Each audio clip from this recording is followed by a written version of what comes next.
Mag-relax at maglublob sa mainit na tubig kasama ang pamilya dito sa Secret Hot Tubs sa Rotorua, New Zealand. 3 oras ang biniyahe namin mula Auckland papunta ng Rotorua. Pagdating sa lugar ay makikita agad ang magandang design ng customer entrance.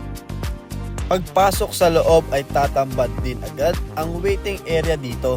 $39 ang entrance fee at $14 naman para sa mga bata. Meron din sila ditong bar at outdoor restaurant para naman bago ka magtampisaw ay pwede ka munang tsumitsa. At di mawawala ang mga changing rooms na panbabae at panlalaki. At meron ding pang family. Secure ang mga gamit dahil bibigyan ka nila ng locker para maitago at mailagay ang ibang gamit at damit. Maaari mo rin ilagay ang mga importanteng gamit dito sa box na malapit sa hot tub. Bago magbabad sa tub ay pwede kang magtampisaw sa shinny dip na ito para naman ma-relax din ang ating mga paa. Habang nag-i-enjoy ay maaari kayo maka-order ng drinks. Basta't pipindutin nyo lang ang buton na ito.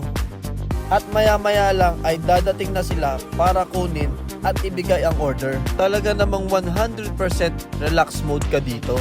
Napaka-peaceful ng lugar dahil nasa gitna ito ng kagubatan ng Whakureworewa sa Rotorua, New Zealand.